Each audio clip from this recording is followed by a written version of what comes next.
तो गाइज हम लोग का हाइबरनेट चल रहा था, ठीक है।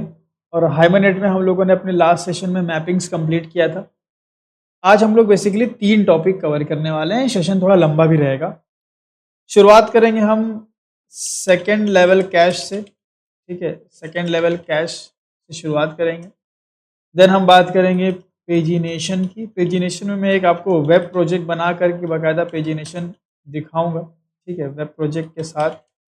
एंड तीसरा टॉपिक इंपॉर्टेंट नहीं, पेजिनेशन के बाद चाहें तो आप लोग सेशन को लीव भी कर सकते हैं, क्योंकि तीसरा टॉपिक आप लोग की फरमाइश पे है, जो कि हाइबरनेट की नेटिव एपीआई से क्राइटेरिया, जो कि हमने आपको बताया था डेप्रिकेटेड है, तो पढ़ने की ज़रूरत है नहीं, लेकिन ठीक है आप लोग पूछो तो मैं बता दूंगा आपको।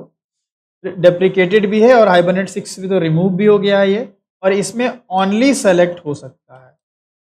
तो इससे अच्छा तो जेपीए का क्राइटेरिया था। जेपीए क्राइटेरिया से सेलेक्ट भी होता था, डिलीट भी होता था, अपडेट भी होता था, वो क्राइटेरिया बिल्डर वाला। बट हाइबरनेट की नेटिव एपीआई, मैं लिख देता हूँ नेटिव एपीआई क्राइटेरिया, हाइबरनेट की नेटिव एपीआई का क्राइटेरिया जो है वो डेप्रिकेटेड है। तो ये 3 टॉपिक की आज हम बात करेंगे, शुरू के 2 इंपॉर्टेंट, ठीक है। शुरुआत करते हैं हम लोग सेकेंड लेवल कैश से, ठीक है। सेकेंड लेवल कैश को समझ लो। जहां भी भाई कैशिंग मैकेनिज्म की बात आ जाती है, आप जानते हैं कि कैशिंग यूज किया जाता है बल्क, जब भी हम बल्क डेटा पे काम कर रहे होते हैं। मान लो मैं 1 लाख डेटा को रीड कर रहा हूँ, ठीक है, या हाँ मान लो 1 लाख डेटा को रीड कर रहा हूँ, ठीक है। या 1 लाख डेटा को मैं ना बोलूँ, मैं ऐसा बोलूँ कि मान लो कि आप क्या कर रहे हो, आप एक डेटा को रीड कर एक ही डेटा को फ्रिक्वेंटली रीड कर रहे हो, ठीक है, फ्रिक्वेंटली रीड कर रहे हो। जब भी किसी डेटा को आप फ्रिक्वेंटली रीड कर रहे होते हो, तो आप ये नहीं चाहोगे कि हर बार मेरा डेटाबेस हिट हो। मैं आपको बता देता हूँ, पेंट में आपको बिल्कुल क्रिस्टल क्लियर करता हूँ मैं। ये आपका भाई जावा है, ये आपका डेटाबेस है, ठीक है। हमने फर्स्ट लेवल कैश में आपको ये कंसेप्ट बताया, मैं दोबारा बता रहा हूँ। अब होता क्या है इसमें कि भाई जब भी मैं कोई डेटा रीड करता हूँ, ठीक है, जब भी मैं कोई डेटा रीड करता हूँ तो सबसे पहले ये चेक कर लेता है कि भाई इसमें कैश में है कि नहीं है। बट ये चेक किस में करता है? फर्स्ट लेवल कैश में, एफएलसी में ना। ये बताया कि नहीं बताया हमने एफएलसी वाला कंसेप्ट? यस सर, बताया। बताया है। तो इसमें चेक करेगा, इसमें नहीं होगा तो जाएगा डेटाबेस हिट मारेगा, हिट मार के ला करके अपने पास रख ले और फिर उसको यूज कर लेगा। अब नेक्स्ट टाइम आपको अगर वही सेम डेटा चाहिए तो आपके कैश में आएगा और यहीं से उठा लेगा। तो ये देखो बेनिफिट है। तो ये फर्स्ट लेवल कैश जब ऑटोमेटिक इनेबल होता है हाइबरनेट में, ठीक है, और इसका प्रूफ भी हमने आपको दिखाया था, हम फिर से आपको दिखा देंगे। ध्यान रहे ये एफएलसी के बारे में मैंने आपको पहले बताया है कि ये सेशन स्कोप्ड होता है। सेशन स्कोप मतलब ये पर सेशन बनता है, ये सेशन फैक्ट्री स्कोप्ड नहीं होता है। क्या मैं बोल रहा हूँ, एक छोटे से प्रोग्राम से मैं आपको क्लियर करता हूँ। सेशन स्कोप मतलब देखो बिल्कुल आसान है। हाइबरनेट 19 को मैं कॉपी पेस्ट करके 20 बना लेता हूँ एंड यहाँ पे आता हूँ मैं। बहुत सारी चीज़ें इसमें तो होंगी ना, मैपिंग लास्ट में किया था। हम अकाउंट को डिलीट कर देते हैं। अकाउंट, सॉरी क्या हो रहा है, ये अकाउंट डिलीट कर दिया हमने। एम्प्लॉय में हम रख लेते हैं employee ID, employ name enough है हमारे लिए, बाकी सब डिलीट कर देते हैं। चलो ठीक है, और जो भी चीज़ें हटाइए सबको। एंटिटी लगा लिया हमने, ठीक है, और आईडी को भी ले लेते हैं। और यहाँ पे हम बना लेते हैं alt shift S setter getters, ठीक है। ये हम बाकी आप बना सकते हो, ऑल आर कंस्ट्रक्टर टू स्ट्रिंग आप बना सकते हो, मैं नहीं बना रहा हूँ, ठीक है, आपकी मन तो बना लेना। तो ये हमारा एम्प्लॉय रेडी है और मैं काम कर लेता हूँ। मैं यहाँ पे और कुछ फील्ड्स ले लेता हूँ। एम्प्लॉय नेम, ठीक है, एम्प्लॉय नेम ले लेते हैं, एम्प्लॉय एड्रेस ले लेते हैं और एक इंट करके एम्प्लॉय सैलरी भी कर लेते हैं, ठीक है। ये 4 डेटा मेरे पास है और चारों का सेटर गेटर भी बना लेते हैं। All shift S generate getter and setters, ठीक है। ये हो गया आपका। अब देखिएगा, मैं पहले कुछ डमी डेटा इंसर्ट कर देता हूँ, फिर रीड करूँगा, क्योंकि पूरी बात अभी मैं रीड पे करने वाला हूँ, ठीक है। तो कैशिंग मैकेनिज्म अगर समझना है तो रीड से बहुत अच्छे तरीके से समझा जा सकता है। तो यहाँ पे क्या गया भाई, सबसे पहले ये क्रिएट है, चलो ठीक है। यहाँ पे अकाउंट एनोटेटेड क्लास हटा लीजिए और मैं यहाँ पे करूँगा इंसर्ट सबसे पहले, ठीक है। रीड को मैं कमेंट कर रहा हूँ, तो सबसे पहले मैं इंसर्ट करूँगा। इंसर्ट में ये सब बहुत सारी चीज़ें लिखी हुई है, सबको मैं रीड फ्रॉम अकाउंट तो हटा ही लेते हैं। रीड फ्रॉम एम्प्लॉय को मैं ओनली रीड कर देता हूँ, क्योंकि कोई मैपिंग वैपिंग तो हुई नहीं है, और ये भी मैं खाली कर देता हूँ।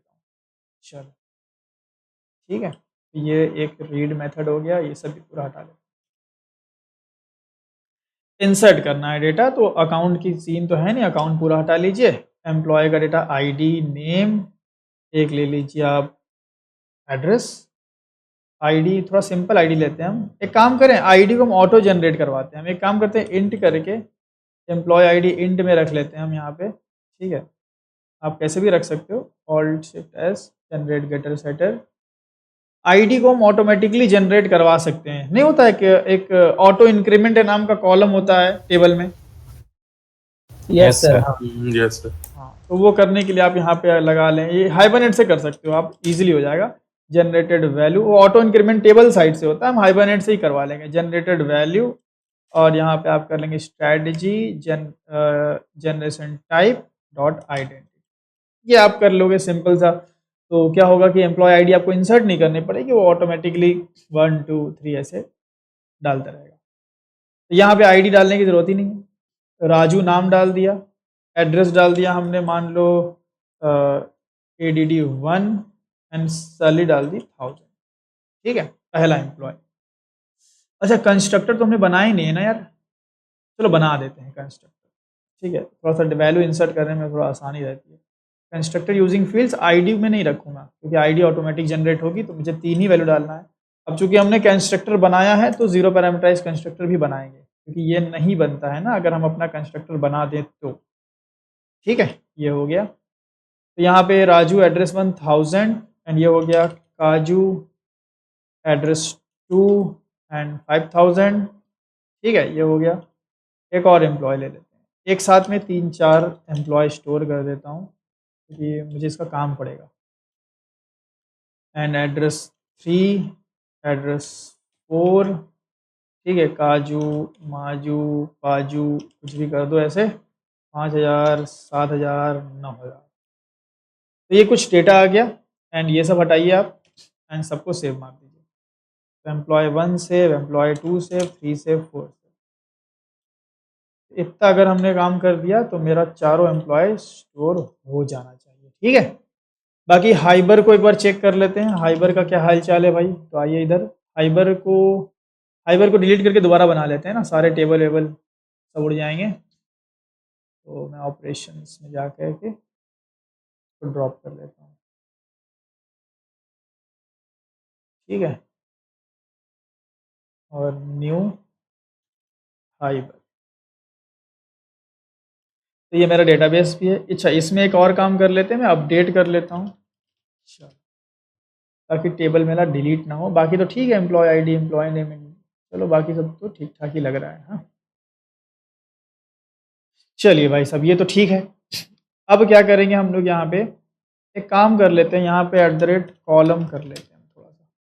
हाँ, मैं बोलूँगा भाई कॉलम का नेम जो है ना, वो EID रहे उधर, और ई नेम तो उधर मैं थोड़ा सा सिंप्लीफाई करूँगा। एंड ई एड्रेस, कॉलम के नेम बहुत लंबे लंबे हो जाएंगे उधर। ई सैलरी, ठीक है ना, इसे समझते हैं ना, ये सब चीज़ें कोई दिक्कत तो नहीं इसमें। No sir. Yes sir. तो ये कहानी पूरी हो गई आपकी, और बाकी आप डेटा इंसर्ट करेंगे तो काम हो जाना चाहिए। चलिए देखते हैं क्या होता है। Run as Java application, error बोल रहा है यार प्रोजेक्ट में, error exist in required project. हाँ, प्रोजेक्ट में एरर है, जार वार गायब है क्या? माइस्क्यूएल का सर जार, कंसोल में कौन सा एरर दिखा रहा है? नहीं नहीं, कंसोल में नहीं, वो माइस्क्वेल का वो थोड़ा MySQL कनेक्टर। प्रॉब्लम क्या हुई है ना कि मैं अपना लैपटॉप क्लीन कर रहा था, तो ये जो चीज़ें मैं यहाँ पे ऐड करके रखा था ना, उसमें बहुत सारी चीज़ें डिलीट हो गई। तो कोई बात नहीं, माइस्क्वेल नहीं दिख रहा, पहले वो डाल लिया जाए। Configure build path, add external jar. एक काम करता हूँ, मैं पूरा हटा लेता हूँ यहाँ से, रिमूव, और फ्रेश है इंसर्ट कर लेते हैं। डाउनलोड पूरा क्लीन किया था मैं, तो उस वजह से ये हुआ होगा। रिक्वायर्ड, ये रिक्वायर्ड यहाँ से आ गया, और MySQL connector, apply apply close, and यहाँ पे आते हैं। देख लो जावा आवा का वर्जन भी नहीं दिख रहा है। Properties, library, add library, GRE execution, यहाँ से पटकिए जावा 8 को, फिनिश, अप्लाई क्लोज। ठीक है, चलिए रन करके देखते हैं अब, है ना, इसकी दिमाग की बत्ती जल गई। चलो, तो ये टेबल क्रिएट हुआ, 4 डेटा भी मेरा इंसर्ट हो गया है। और एक बार चेक करेंगे हम हाइबर को, एम्प्लॉय को। ये तो सेटअप रेडी हो गया। अब आ जाओ समझते हैं। तो मैं अभी इंसर्ट का यूज़ नहीं करने वाला, मैं इसको कमेंट कर लेता हूँ, और अब मैं डेटा रीड करता हूँ। अब बहुत ध्यान से समझना है किसी, जो फर्स्ट लेवल कैश होता है, जिसको हम लोग एफएलसी इन शॉर्ट बोलते हैं, एफएलसी जो होता है फर्स्ट लेवल कैश, वो सेशन स्कोप्ड होता है। इसका मतलब ये हो गया कि अगर मैं सेशन को क्लोज कर दूं, ठीक है, अगर सेशन को क्लोज करके एक नए सेशन से मैं डेटा रीड करूं, सेम वही डेटा, तो भी मेरा डेटाबेस हिट हो जाएगा। एग्जाम्पल के तौर पे मैं दिखाता हूं। पहले मैं तो सेशन से रीड करता हूं, तो सेशन डॉट गेट मैंने किया, और मैंने यहाँ डाला एम्प्लॉय डॉट क्लास, और यहाँ मैंने कर दिया, मान लो आईडी कितना आई है, 1 आई होगी, 2 आई होगी, हाँ, चलो 1 को रीड करते हैं, राजू को। ठीक है, तो ये मिला, और मैं यहाँ पे सेस आउट कर लेता हूँ एम्प्लॉय। टू स्ट्रिंग शायद नहीं बनाया था, तो बना लेते हैं। ठीक है, ऑल्ट सिटस जनरेट टू स्ट्रिंग, है ना, ये हो गया। तो हमारा डेटा मिलेगा यहाँ पे, रीड अगर आप करेंगे ना तो हमें मिलेगा। अब देखो मैं क्या करूँगा यहाँ पे, यहाँ से मैं इस मेथड को कॉल करूँगा, रीड को, और इस रीड को मैं वाइल लूप में डाल देता हूँ, just to show you. And while को ट्रू कर देता हूँ मैं, ऑलवेज ट्रू। एंड एक इफ कंडीशन लगा लेते हैं, एक स्कैनर बना लेते हैं ना यहाँ पे, तो ऊपर ही कर लेते हैं, न्यू स्कैनर। ठीक है, सिस्टम डॉट इन, ये स्कैनर बन गया। और अंदर हम क्या लिखते हैं, sysout press 1, press 1 to stop. एक दबाओ भाई रोकने के लिए, अगर एक दबाओगे तो ठीक है, यानी कि दूसरी दबाओगे तो स्टॉप नहीं होगा। तो इफ, मैं यहाँ पे चॉइस भी ले लेता हूँ, and choice is equal to scanner dot next int, और मैंने बोला कि भाई अगर चॉइस की वैल्यू 1 है तो क्या करो, ब्रेक। ब्रेक। इस हिसाब से जब तक 2 प्रेस करते रहेंगे डेटा मेरा रीड, जब तक 2 प्रेस करते रहेंगे डेटा मेरा रीड होता रहेगा। ठीक है, चलिए तो अब हम लोग रीड चला करके देखते हैं। तो यहाँ पे आ जाते हैं, रीड। ठीक है, नाउ सी,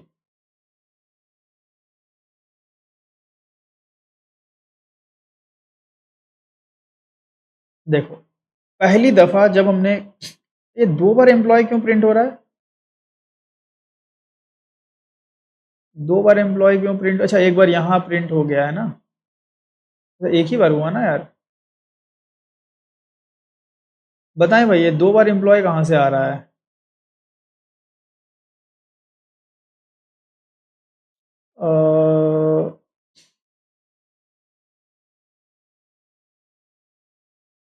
रीड किया हमने, तो रीड चला, और ये एम्प्लॉय 2 बार दब गया क्या हमसे यार, चलो रन करते हैं।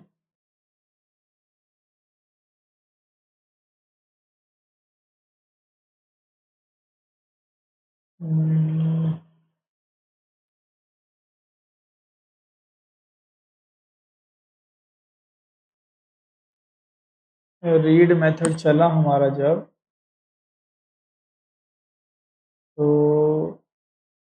काम करें इसको ज़रा हम लोग कमेंट करें।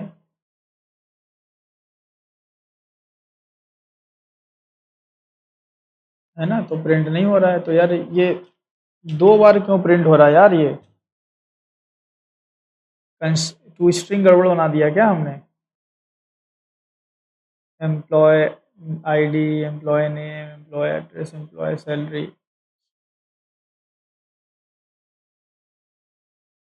हम्म 2 बार तो नहीं होना चाहिए था।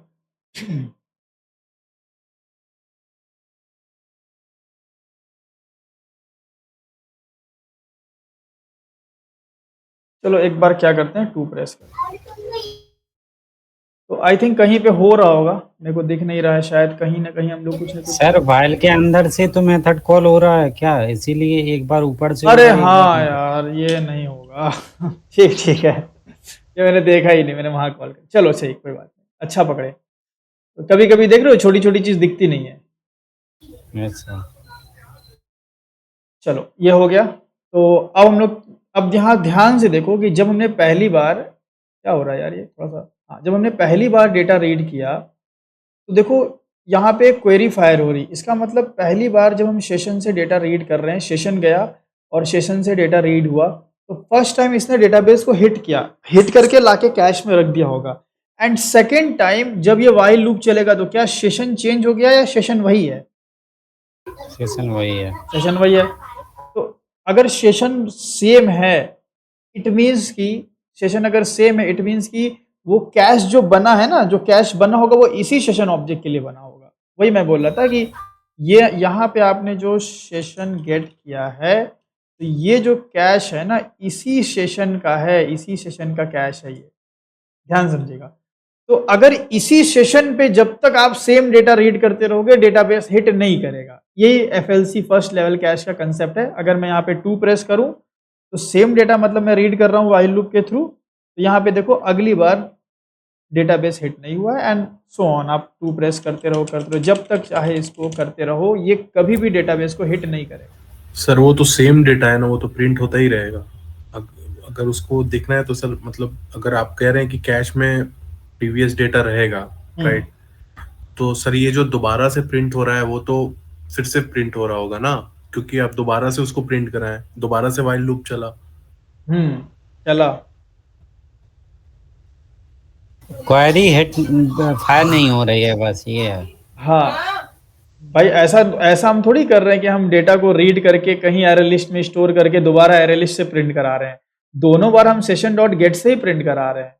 एवरी टाइम हम सेशन डॉट गेट से ही प्रिंट करा रहे हैं ना, हमने उसको निकाल के रखा थोड़ी ही कहीं। ये फिर सेशन डॉट गेट करने पे first time session dot gate किए तो क्वेरी फायर हुई और डेटाबेस से आया। सेकेंड टाइम क्वेरी फायर क्यों नहीं हुई? सेशन में ऑब्जेक्ट स्टोर था, ये सेशन डेटा कैश में। हाँ हाँ कैश में। हाँ सेशन के कैश में स्टोर था, वहां से निकाल रहा है। तो ये फर्स्ट लेवल कैश का कंसेप्ट है। जब लेकिन अगर मैं इसी प्रोग्राम को थोड़ा चेंज करूं, देखिए अब मैं इस कॉपी करता हूं एंड मेन में ये लॉन्च को पेस्ट करता हूं, लॉन्च 2 बना देता हूं। अब यहाँ पे मैं क्या करूँगा, मैं यहाँ पे सेशन चेंज करूँगा। मैं क्या करूँगा ना, मैं इस रीड में सेशन ना भेज करके सेशन फैक्ट्री भेजता हूँ। ठीक है, मैंने सेशन फैक्ट्री भेजी तो यहाँ भी जाहिर सी बात है सेशन फैक्ट्री होगा। अब ध्यान समझना, ये हमने भेज दिया सेशन फैक्ट्री का ऑब्जेक्ट। यहाँ ओपन सेशन जो हमने यहाँ पे किया था, अब हम यहाँ पे करेंगे। ठीक है, और यहाँ पे प्रिंट होने के बाद मैं सेशन को क्लोज कर दूंगा, क्लोज। ठीक है, अब होगा क्या, यहाँ सेशन क्लोज हटा देते हैं। अब होगा क्या कि आपने सेशन फैक्ट्री भेजा है, आपका एक सेशन निकला, उसने डेटा को रीड किया और वो सेशन क्लोज हो गया। इसका मतलब कैश मेमोरी भी क्लियर हो गई। दोबारा जब आप रीड करेंगे तो एक नया सेशन ऑब्जेक्ट मिला, न्यू सेशन ऑब्जेक्ट मिला, और नया सेशन ऑब्जेक्ट एवरी टाइम अब आपका डेटाबेस हिट होगा।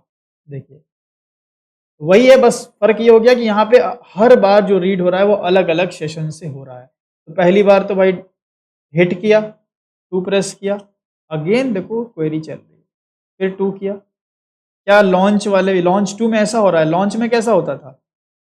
क्वेरी नहीं फायर होती थी हर टाइम।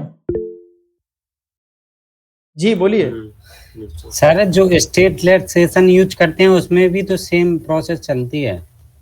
स्टेटलेस में तो कैश बनता ही नहीं है। अच्छा ऐसा। हाँ हाँ, तो उसमें तो बनता ही नहीं, लेकिन इसमें ऐसा नहीं हो रहा कि कैश बन नहीं रहा है। इसमें ऐसा हो रहा है कि जिसका कैश बन रहा है उसको हम रीयूज नहीं कर रहे हैं। Yes sir. हाँ, तो फर्क है वहां। तो आपने सेशन को ही उड़ा डाला कि नहीं सेशन बनेगा, कैश को ही उड़ा डाला, कैश बनेगा ही नहीं। बट यहाँ पे ऐसा नहीं हो रहा, यहाँ कैश तो बन रहा है, लेकिन चूंकि हम सेशन को क्लोज कर दे रहे हैं, एक नया सेशन पे जा रहे हैं, तो first level cash session scoped होता है। एवरी टाइम नया सेशन नया कैश, तो इसका मतलब कि आपको कैश वाला जो वो फीचर था ना, वो यहाँ पे देखने नहीं मिलेगा। मतलब फीचर होते हुए भी हम उसको यूज नहीं कर पा रहे हैं। तो कई बार ऐसा होता है कि हम सेम सेशन ऑब्जेक्ट पे डेटा रीड कर रहे होते हैं, लेकिन बहुत बार ऐसा भी होता है कि हम डिफरेंट डिफरेंट सेशंस पे काम कर रहे होते हैं। तो मैं आपको बताऊं कि जो फर्स्ट लेवल कैश होता है वो सेशन स्कोप्ड होता है। मतलब एक सेशन ऑब्जेक्ट है, ठीक है, ये आपका सेशन ऑब्जेक्ट है। तो एक सेशन ऑब्जेक्ट का एक इसका खुद का एक कैश मेमोरी होगी। ये इसकी कैश मेमोरी हो गई, ठीक है, एक कैश मेमोरी हो गई। लेकिन अगर मैं सेकेंड लेवल कैश की बात करूं तो सेकेंड लेवल कैश और बड़ा कैश है। ये काम करता है सेशन फैक्ट्री लेवल पे। मतलब ये हो गया आपका सेशन फैक्ट्री, ठीक है, सेशन फैक्ट्री। और सेशन फैक्ट्री से आप कितना भी सेशन फैक्ट्री से आप कितने भी सेशंस को निकाल सकते हैं। ओपन सेशन करेंगे, सेशन मिलता रहेगा आपको, है ना। तो इसके यस अंदर, सर। हाँ, इसके अंदर ये सेशंस हो गए। और इन सभी सेशन के लिए एक कॉमन कैश मेमोरी बनाई जा सकती है, जिसको आपको एक्सप्लिसिटली इनेबल करना होगा। ये इनेबल नहीं होती है कैश मेमोरी। तो ये वाले को बोलते हैं हम लोग फर्स्ट लेवल कैश, इसको बोलते हैं सेकंड लेवल कैश, एसएलसी। यही फर्क होता है फर्स्ट लेवल कैश और second level cash. First level cash session scoped होता है, तो भाई सेशन चेंज करोगे एफएलसी चेंज। लेकिन second level cash session factory scoped होता है। मतलब अगर आपके सेशन ऑब्जेक्ट चेंज भी हो रहे हैं, आपने किसी दूसरे सेशन से कभी मान लो 11 नंबर 10 नंबर रीड किया था, फिर किसी दूसरे सेशन से अगर आप 10 नंबर 11 नंबर रीड कर रहे हो, तो आपको सेशन डेटाबेस हिट करने की जरूरत नहीं पड़ेगी, आपको डेटा मिल जाएगा। बात क्लियर हुई? Yes sir. इसका मतलब यहाँ पे कि अगर मैं इस प्रोग्राम में लॉन्च 2 के केस में अगर मैं सेकेंड लेवल कैश इनेबल कर दूं, तो एक सेशन से निकला हुआ डेटा दोबारा किसी दूसरे नए सेशन से जब निकलेगा सेम डेटा, तो क्या डेटाबेस को हिट करेगा? No sir. नहीं करेगा। तो यही करके हमें देखना है, ठीक है। इसी को हम बोलते हैं सेकेंड लेवल कैश, और यही हमें इनेबल करना है। अतुल जी, आपके साइड शायद बहुत ज्यादा नॉइज है आज, है ना? सर हम ऑलरेडी माइक क्लोज किए हुए हैं। अच्छा, नहीं, आप ओपन कर रहे हो तब आ रहा है। शायद आप थोड़ा सा मतलब नॉइजी प्लेस पे बैठे होंगे, तो स्कैनर क्लोज कर देते हैं। तो यहाँ पे अब हमें देखना पड़ेगा कि भाई सेकेंड लेवल कैश इनेबल कैसे होगा। अब कुछ बातें जान लो। सेकेंड लेवल कैश जो होता है वो इनेबल ऑटोमेटिकली नहीं होता है, इसको आपको मतलब इनेबल करना पड़ेगा। हाइबरनेट आपको सेकेंड लेवल कैश प्रोवाइड करता है, एंड हाइबरनेट इसके कई सारे प्लगइन्स प्रोवाइड करता है। Hibernate Hibernate provided many plugins to enable second level cache. मैं शॉर्ट में लिख रहा हूँ, ठीक है, plugins to enable second level. जैसे कई सारे प्लगइन्स है, जैसे EH कैश है, EH कैश को आप यूज़ कर सकते हो, इन्फिनिस्पैन को यूज़ कर सकते हो, OS कैश को यूज़ कर सकते हो, हेजल कैश को, रेडिस को, बहुत सारे हैं। लेकिन मार्केट में जो सबसे ज़्यादा फेमस हम देखते हैं जो यूज़ होता है वो EH कैश होता है। तो हम EH कैश को आपको समझाएंगे, अगर ये समझ गए तो बाकी भी इनेबल कर सकते हो आप। तो EH कैश एक क्या है, एक प्लगइन है, ठीक है, जिसके थ्रू हम सेकंड लेवल कैश को इनेबल करते हैं। तो EH कैश भाई बाय डिफॉल्ट हमें हाइबरनेट के जार में नहीं मिलेगा, इसको अलग से लेकर के हमें आना पड़ेगा। तो इसके लिए हमें 3 जार की जरूरत पड़ेगी। इसके लिए हमें 3, एक तो हमें EH कैश कोर जार की जरूरत पड़ेगी, एक हमें हाइबरनेट EH कैश। ये देखो EH कैश क्या है, ये आपके हाइबरनेट प्रोग्राम को कैशिंग मैकेनिज्म से जोड़ेगा।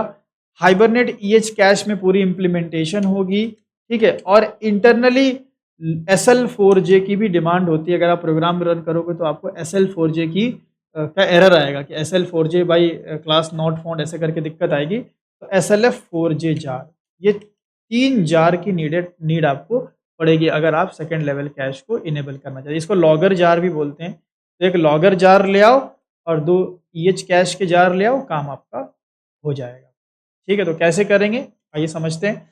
तो मैवन में चलते हैं हम लोग, मैवन रिपोजिटरी में, और सर्च करते हैं EH कैश। नहीं आ रहा है क्या? ओके, EH स्पेलिंग गलत हो गई। अब ये चैट जीपीटी तो है नहीं कि समझ जाएगा। तो यहाँ पे कई सारे आ रहे हैं। EH सबसे पहले तो ये वाला कर लेते हैं हम लोग, EH कैश कोर को कर लेते हैं, ठीक है। EH कैश कोर, ठीक है। यहाँ से आ जाइए और 2.6.11 वाला ही कर लेते हैं हम लोग, और यहाँ से इसको डाउनलोड कर लीजिए, ठीक है। ये अपना डाउनलोड कर लिया। दूसरा, इंटरनली इसको SLF4J की ज़रूरत पड़ेगी, तो ये भी उठा लीजिए। SLF4J API मॉड्यूल प्रोवाइडर, तो चलो ये API मॉड्यूल वाला करते हैं हम लोग,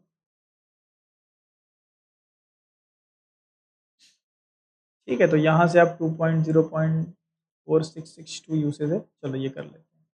मैं सबकी लिंक ऑलरेडी नोट्स में आपके डाल के रखा हुआ हूँ, तो आपको दिक्कत नहीं होगी खोजने में, ठीक है। ये हो गया आपको। एंड थर्ड, अब थर्ड इज़ वेरी इंपॉर्टेंट।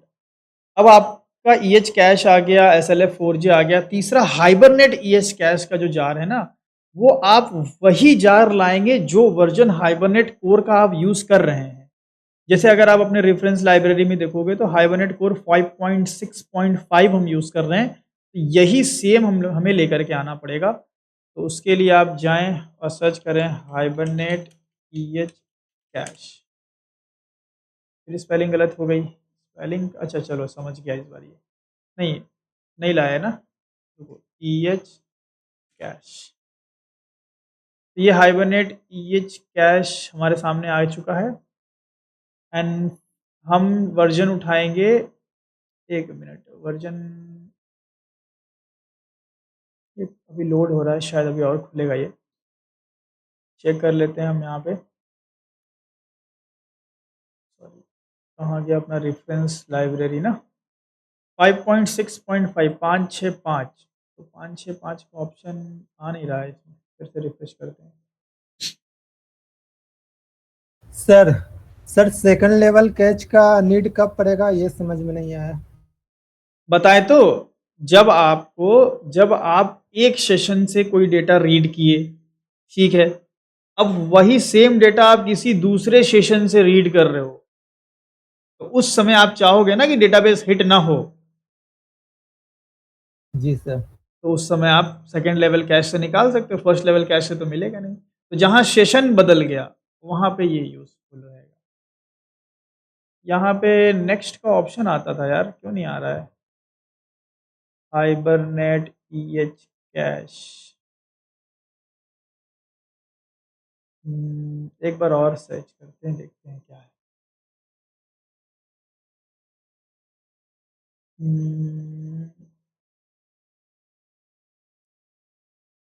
आना तो चाहिए यार इसमें।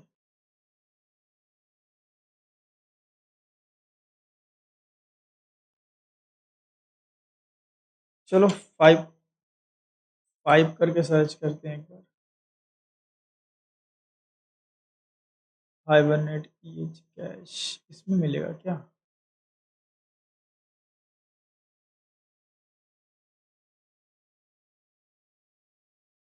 इसमें मिल जाएगा। तो ये हमारा 5.6.5, ये लिंक्स में आपको डाल दूंगा, ठीक है। तो आपको इजी जाएगा खोजने में, हालांकि डाली हुई है ऑलरेडी हमने। तो ये देखो तीनों हमें मिल गया, ठीक है। अब इन तीनों को आइए और अपने रेफरेंस लाइब्रेरीज में जोड़ दीजिए।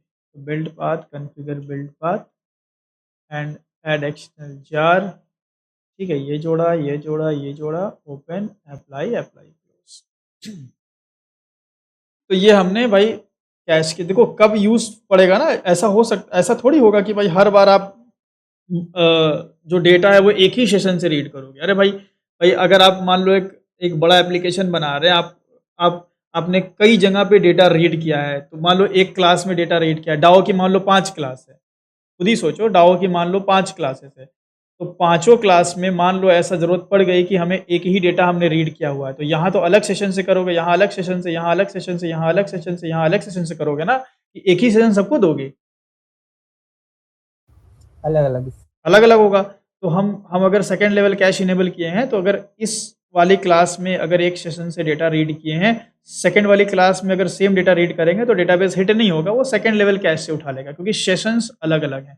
सेशन फैक्ट्री तो भाई हमने आपको बताया है कि भाई वन टाइम ऑब्जेक्ट होता है, तो सेशन फैक्ट्री तो ग्लोबल ऑब्जेक्ट हो गया। तो सेशंस अगर सेशन ऑब्जेक्ट चेंज हो गया ना, फिर भी आप सेम डेटा रीड कर रहे हो, तो उस समय सेकेंड लेवल कैश की जरूरत पड़ती है। तो ये आपका हमने सारे जार डाल दिए, अब बस थोड़ा सा काम करना रह गया है। सबसे पहले हमें कैश को क्या करना पड़ेगा, इनेबल करना पड़ेगा, और यहाँ पे हमें प्रॉपर्टी मिल जाती है इनेबल करने की। तो environment dot second use second level cash, ये हो गया आपका यूज सेकेंड लेवल कैश, और इसको आप कर दें ट्रू। ठीक है, इसी के साथ साथ आपको second level cache region factory की क्लास भी देनी पड़ती है इसको इनेबल करने के लिए। तो environment dot cache region factory, अब ये कैश रीजन फैक्ट्री वाली क्लास आपको कहाँ से मिलेगी, control shift two I T and search कर दें आप cache region, cache region factory नहीं आ रहा है, EH कैश कर लेते हैं तो मिल जाएगा, EH कैश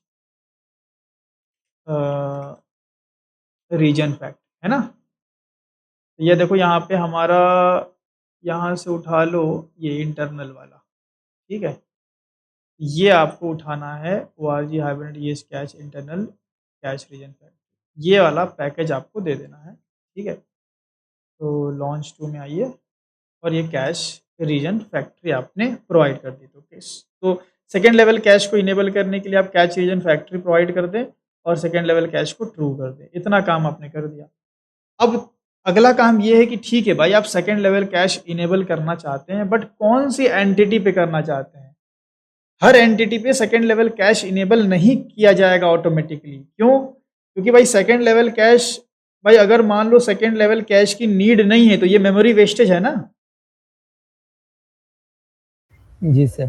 तो ये एंटिटी स्पेसिफिक आपको इनेबल करना पड़ेगा। मैं बोलोगे भाई हो सकता है कि मेरी ये 5 डाओ की क्लासेस है, मेरे पास ये 5 डाओ की क्लासेस है, और पांचों डाओ की क्लासेस में मैंने एम्प्लॉय 11 नंबर रीड किया है, तो मुझे एम्प्लॉय एंटिटी को सिर्फ सेकेंड लेवल कैश में डालने की जरूरत है, बाकी जो हमारी एंटिटीज है उसको जरूरत नहीं है। तो आप देखोगे, एनालिसिस करोगे कोड में कि कौन सा ऐसी एंटिटी है जो डिफरेंट डिफरेंट जगह पे डिफरेंट फ्रिक्वेंटली रीड हुई है, तो उसको हम सेकेंड लेवल कैश के लिए इनेबल करेंगे। तो हमारे पास एंटिटी है एम्प्लॉय, तो हम इसको सेकेंड लेवल कैश के लिए इनेबल करेंगे। उसके लिए आप यहाँ पे आएंगे और @कैश एनोटेशन आपको मिल जाएगा, ये लगा लेंगे। ठीक है, @कैश, साथ में एक मिनट कैश में, अच्छा इससे पहले आप ये लगा लें @कैशेबल, और कैश में आप ये बताएंगे कि भाई देखो हमने आपको बताया था, जब मैं आपको स्टेटलेस पढ़ा रहा था तो मैंने बताया था कि कैश मेमोरी सिर्फ रीड में यूज होती है या राइट में भी यूज होती है।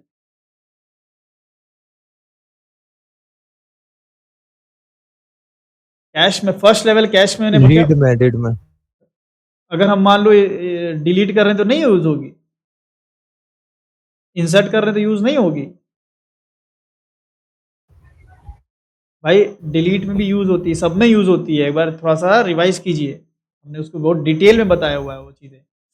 तो यहाँ पे आप ये बताएंगे कि एम्प्लॉय को आप मतलब कैश में डालना चाहते हो ओनली फॉर रीड या रीड राइट, क्या करना चाहते हो, तो यहाँ पे आप बता देंगे। तो यहाँ पे आपको देखो स्ट्रैटेजी मिल जाएगी, यहाँ पे रीड ओनली कर सकते हो, रीड राइट में कर लेते हो। रीड राइट का मतलब कि भाई जब अपडेट वगैरह करोगे तो भी कैश मेमोरी, या चलो सिर्फ रीड कर लेते हैं, हम अभी सिर्फ रीड कर रहे हैं।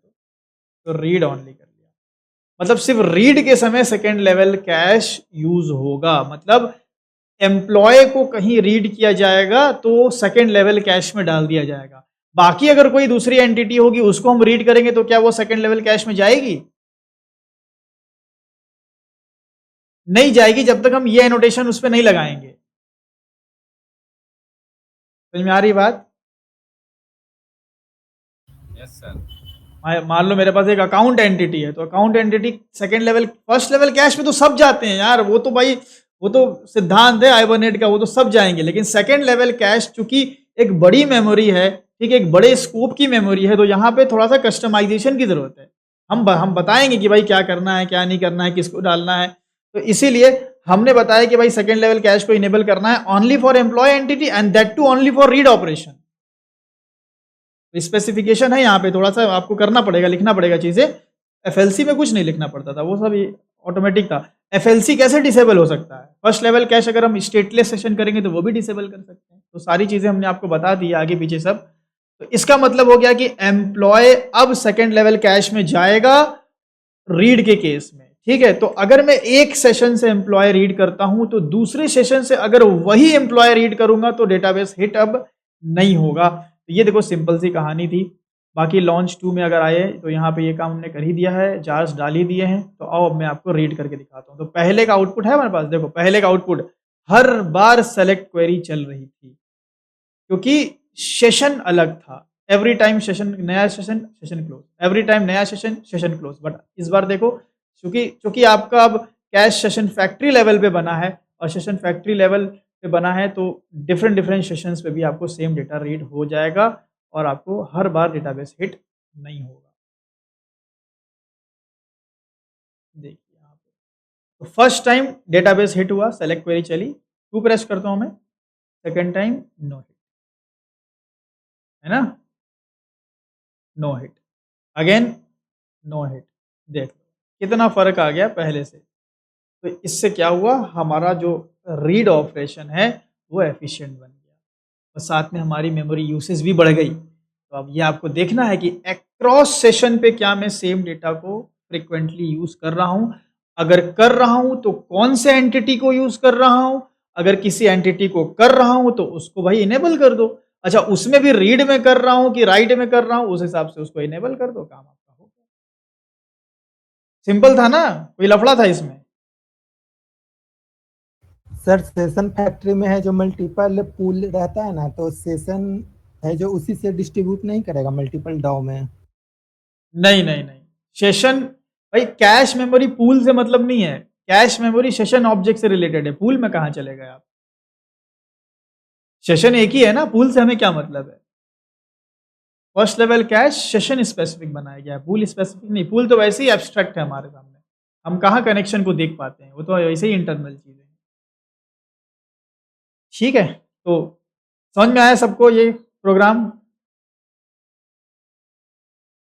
बताएं भाई, बहुत शांति हो गई है। Yes sir. शांति होती है तो फिर लगता है कि हाँ कुछ गड़बड़ है। हाँ, सेशन फैक्ट्री में हमने सेशन को क्लोज किया है, स्टिल हमें आप देख रहे हो कंसोल में बिना डेटाबेस हिट हुए डेटा मिल रहा है, मतलब कहीं ना कहीं स्टोर हो रहा है एंड वो हो रहा है सेकेंड लेवल कैश में। चलो ये एक चीज़ हो गई हमारी, ठीक है। ये प्रोग्राम में डाल के दे दूंगा, अभी तक का तो नोट्स मैंने पूरा दे दिया है ना, बढ़िया से चेक किया था आप लोगों ने, सारे प्रोग्राम्स डाल दिए हैं। हाँ हाँ, सब कुछ बढ़िया से कर दिया है और बाकी ये लास्ट है तो आज मैं ये भी करके दे दूंगा। अब आ जाओ पेजिनेशन पे। पेजिनेशन क्या होता है? पेजिनेशन, पेजिनेशन बोलते हैं हम लोग चंक्स ऑफ डेटा रीड करने को। जैसे एग्जाम्पल के तौर पे आप अमेज़ॉन पे जाते हो, आप सर्च करते हो मोबाइल अंडर 30,000। अब 30,000 के अंदर तो भाई लाखों फ़ोन हो सकते हैं, हज़ारों फ़ोन हो सकते हैं। लेकिन अमेज़ॉन ऐसा थोड़ी करेगा कि डेटाबेस से आपको जितना भी मान लो 50,000 फ़ोन है तो 50,000 डेटा एक बार में रीड करके आपको नहीं देगा, बल्कि आपको पेज 1 पे 10 डेटा दिखाएगा, 10 फ़ोन। पसंद आया तो ठीक है, नहीं तो पेज 2 पे 10 डेटा और दिखाया, फिर पेज 3 पे 10 डेटा जो हम लोग देखते हैं ना वेबसाइट्स में, नेक्स्ट का बटन होता है, बस वही होता है पेजिनेशन। यही है पेजिनेशन और कुछ नहीं। तो पेजिनेशन का मतलब हो गया कि भाई चंक्स ऑफ डेटा को रीड करना, और हाइबरनेट हमें ये सहूलत देता है क्वेरी ऑब्जेक्ट के थ्रू। क्वेरी ऑब्जेक्ट की चाइल्ड नेटिव क्वेरी है। इसका मतलब ये हो गया कि हाइबरनेट की आप मतलब हाइबरनेट में आप नेटिव एपीआई यूज़ कर रहे हो चाहे जेपीए यूज़ कर रहे हो, आपको पेजिनेशन मिल जाता है। ठीक है, आप क्वेरी पे भी चला सकते हो, नेटिव क्वेरी पे भी चला सकते हो पेजिनेशन के मेथड। कैसे काम करता है पेजिनेशन, मतलब पेजिनेशन का पहले कंसेप्ट समझ लो। हाइबरनेट में इंप्लीमेंट कैसे करेंगे वो तो बात की कहानी, वो तो आपको आ ही जाएगा। कंसेप्ट समझो, पेजिनेशन होता क्या है। पेजिनेशन होता है चंक्स ऑफ डेटा को रिप्रेजेंट करना, थोड़े थोड़े डेटा को रिप्रेजेंट करना यूजर की डिमांड के हिसाब से, और ये वेब एप्लीकेशन में यूज होता ही होता है। अगर आप कोई ई कॉमर्स एप्लीकेशन बना रहे हो और आपने पेजिनेशन यूज नहीं किया, इसका मतलब आपका एप्लीकेशन फर्जी है। पेजिनेशन होना ही होना चाहिए, क्योंकि नहीं होगा तो होगा क्या भाई, यूजर किसी चीज पे क्लिक करेगा, ले भाई पूरा वो लोड होना चालू। मान लो डेटाबेस में 1 लाख फोटो है, तो यूजर को 1 लाख फोटो एक बार में दिखाओगे भाई? पहले 20 तो दिखाओ, पसंद आए तो नेक्स्ट करेगा, फिर 20 दिखाओ, पसंद आए तो नेक्स्ट करेगा। That is called pagination. Implement करने के लिए हाइबरनेट में आप इम्प्लीमेंट कर सकते हो इसको बहुत ईजी तरीके से। तो इसके लिए मैं एक वेब प्रोजेक्ट ही बनाता हूँ, आ जाओ, बढ़िया मस्त एकदम। फाइल न्यू, अच्छा इसको पहले स्विच करते हैं जावा डबल ई पे। तो यहाँ पे हम क्या करते हैं, file new and dynamic web project. मैं पूरा pure MVC design pattern follow नहीं करूँगा, ठीक है। HBN21, ठीक है। डायनेमिक वेब मॉड्यूल में 2.3, मैंने 3 के ऊपर का तरीका आपको बताया हुआ है ना, अगर आपको याद हो तो। बताया कि नहीं बताया है? These are annotation approach. हाँ बताया ना। चलो, तो ये आ गए हम लोग इधर, ये SRC मेन वेब ऐप। बहुत ज़माना हो गया ये सब देखे, हाँ बढ़िया लग रहा है ये सब देख के। तो यहाँ पे हम क्या करते हैं, हाँ डायरेक्ट कॉल मारते हैं यार। चलो, तो वेब ऐप में क्या करते हैं ना, कि इंडेक्स बना लेते हैं, इंडेक्स .jsp, ठीक है, ये बना लिया हमने। इसी पे मैं डेटा रीड करने वाला हूँ और नेक्स्ट बटन भी बनाने वाला हूँ, ठीक है। और नेक्स्ट बटन जब तक हम दबाते रहेंगे हमारा डेटा रीड होता रहेगा। तो इसके लिए हम क्या करेंगे, अच्छा JSP हमने बनाया है, तो इसका मतलब हमने सर्वलेट बनाया कि नहीं बनाया? नहीं सर। नहीं बनाया। JSP क्या सर्वलेट पे कन्वर्ट होती है? Yes sir. Yes sir. तो JSP मतलब कहीं ना कहीं हम सर्वलेट ही बन जाएगा अंदर अंदर। तो हम अलग से सर्वलेट नहीं बना, वो हमने क्या बोला, प्योर हम एमवीसी पैटर्न फॉलो नहीं कर रहे हैं, हमें डायरेक्ट अप्रोच, हमें पेजिनेशन समझना है, हम एमवीसी नहीं समझ रहे हैं। उसकी बात हम पहले भी कर चुके हैं। तो SRC मेन वेब पे आएंगे और एक हम यहाँ क्लास बना लेते हैं, कुछ भी माई डेटा नाम की, पैकेज कर लो com.dow, ठीक है। एंड चलो ठीक है, ये आपका आ गया। अब यहाँ पे हमें क्या करना है, हमें डेटा रीड करना है, ठीक है। तो हम एक मेथड बनाए, पब्लिक वॉइड रीड डेटा, ठीक है, ये हमने कर लिया रीड डेटा। डेटा रीड करने के लिए भाई साहब, हाइबरनेट की अगर हम बात करें, हाइबरनेट से अगर डेटा हमें रीड करना है तो क्या करना पड़ेगा, कनेक्शन करना पड़ेगा, बहुत सारा काम करना पड़ेगा। तो आइए कनेक्शन का कोड उठाया जाए और जार्स भी सारे उठाए जाए। चलिए काम करते हैं, हम आ जाते हैं अपने डाउनलोड्स फोल्डर में जहाँ हमने सारे जार्स रखे हुए हैं, ठीक है। Hibernate release lib required copy, and जानते हैं आप कि भाई वेब प्रोजेक्ट में हम लिब में पेस्ट करते हैं। ये हो गया। MySQL भी उठा लिया जाए। मैं अभी कोई कैश नहीं कर रहा हूँ तो ये सब नहीं उठा रहा हूँ, ठीक है। सेकेंड लेवल कैश का कोई काम नहीं कर रहे हम। सो लिब में MySQL भी पेस्ट कर दिया जाए, आ गया। तो सारे जार यहाँ पे रेडी हो चुके हैं। कनेक्शन का कोड ऑलरेडी हम लोगों ने बहुत बार लिखा हुआ है, तो कनेक्शन उठा लेते हैं हम यहीं से अपने लॉन्च से, ठीक है। ये स्कैनर प्रॉपर्टीज से लेकर के सेशन फैक्ट्री तक, इनफैक्ट सेशन तक कॉपी कीजिए, तो बंद कीजिए एंड यहीं पे पेस्ट कर दीजिए। ठीक है। अच्छा, क्या डेटा रीड करने वाला है? एम्प्लॉय का डेटा रीड करने वाले हैं, तो मेरे पास एक एंटिटी क्लास भी होनी चाहिए। तो com.entity को कॉपी कर लेते हैं एंड यहाँ पे पेस्ट कर लेते हैं। ठीक है, इसमें फालतू एनोटेशन ये कैचेबल वैचेबल हटा लीजिए। ठीक है, ये हो गया, ये हो गया। ठीक है ना। ये हो गया आपका।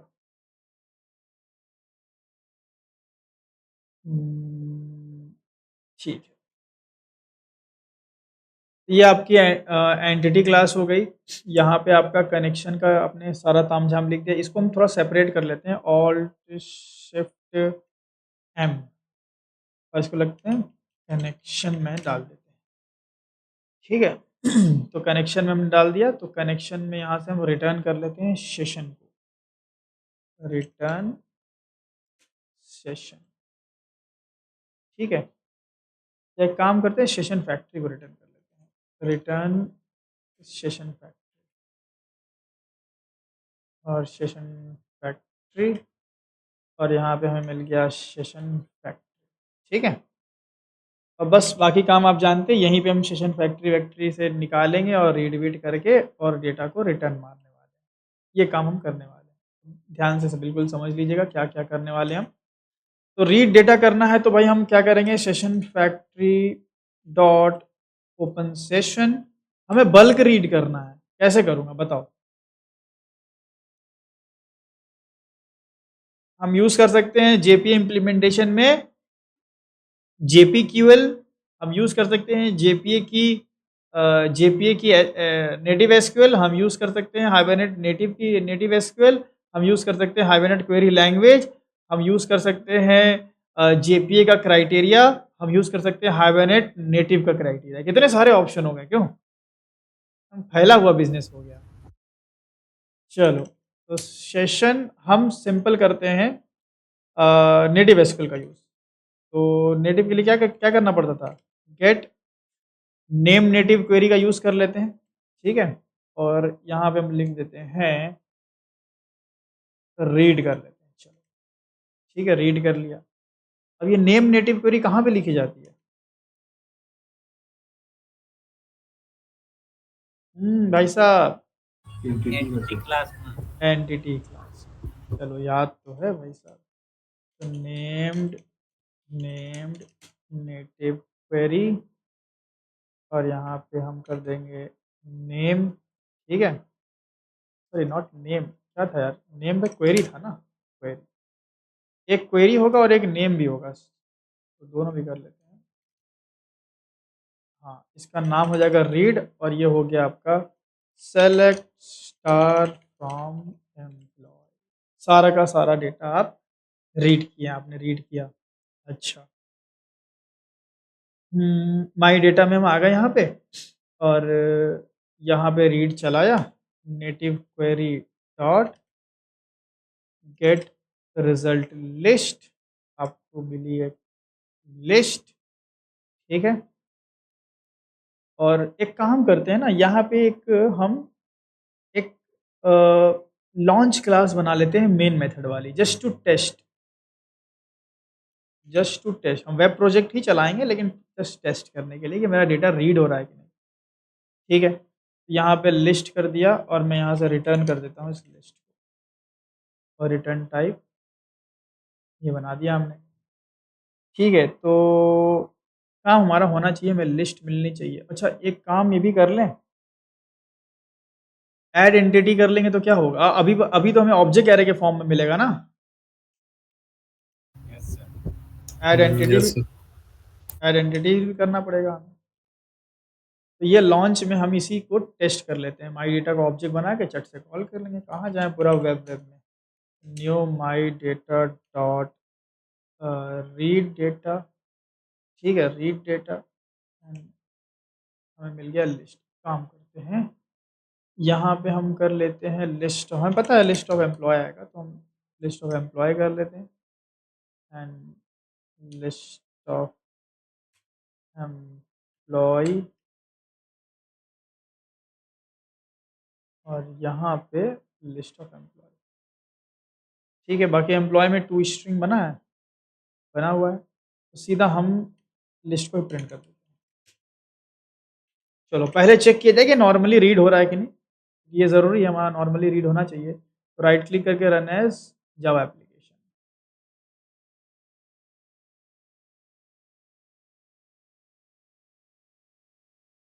ठीक है, तो 1 नंबर, 2 नंबर, 3 नंबर, 4 नंबर। चलो डेटा तो हमारा भाई साहब आ रहा है, मतलब सब प्रोग्राम मेरा ठीक है। एक काम करते हैं, डेटा हमें ज़्यादा चाहिए यार, थोड़ा डेटा हमें ज़्यादा चाहिए, कम से कम 20-25 डेटा चाहिए। माइस्क्वेल में ही कर लें ये काम। सर इंसर्ट टाइम लूप में कर दो। हाँ, गो मारते जाते हैं, होता जाएगा। एक और इंसर्ट हो गया। अरे वो यहाँ ज़्यादा भी नहीं, फटफट हो जाएगा। ठीक है,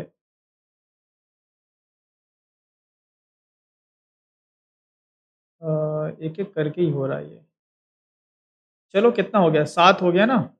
अगर हम मान लो 4-4 डेटा भी रीड करेंगे तो 2-3 पेज हमारा बना लेते हैं, 2-3 पेज के हिसाब का डेटा रख लेते हैं हम। कई सारे तरीके हम एक्सपोर्ट भी कर सकते थे, पर ठीक है, ठीक है। ये हमारे पास हो गया 9 डेटा, 4-4-8, 3 पेज का डेटा मैं बना रहा हूँ। पर पेज में 4 डेटा रीड करूँगा, ठीक है। तो 4 डेटा के हिसाब से 12 डेटा हमारे पास होना चाहिए, 10 तक हो गया है। एक और कॉपी कर ले, 2 और कॉपी कर लेते, काम खत्म हो जाए हमारा। 11 एंड फाइनल 12। तो 12 डेटा है। अगर मैं एक पेज पे 4 डेटा प्रिंट करूँगा तो 3 पेज का कोड हमने यहाँ पे लिख दिया, आसान है। चलो ठीक है, ये हो गया। आ जाइए इधर। तो अभी हम डेटा रीड कर रहे हैं, तो भाई हमें तो पूरा का पूरा डेटा मिल रहा है, पूरा का पूरा डेटा मिल रहा है। सी है ना, 1 से लेके 12 तक। पर ये डेटा हमें कंसोल में प्रिंट नहीं किया, तो मैंने टेस्ट किया है। अब ये डेटा को हमने रिटर्न किया है ना, इस लिस्ट को मैं कॉल करूँगा जेएसपी से। लॉन्च को बंद करते हैं, टेस्टिंग वेस्टिंग बंद हमारी। तो यहाँ से करने के लिए हम स्क्रिप्टलेट का यूज़ करेंगे और यहाँ पे हम करेंगे न्यू माई डेटा। ठीक है, माई डेटा। यार इसमें यार शॉर्टकट काम नहीं कर रहा है, चलो कोई बात नहीं। माई डेटा एम, ठीक है। और यहाँ से हम कर लेंगे एम डॉट रीड डेटा। तो रीड करेंगे तो क्या मिलेगा हमें, पूरी की पूरी एरे लिस्ट, है ना, या लिस्ट। हमने लिस्ट रिटर्न करी हुई है, तो ये हमने लिस्ट ऑफ व्हाट।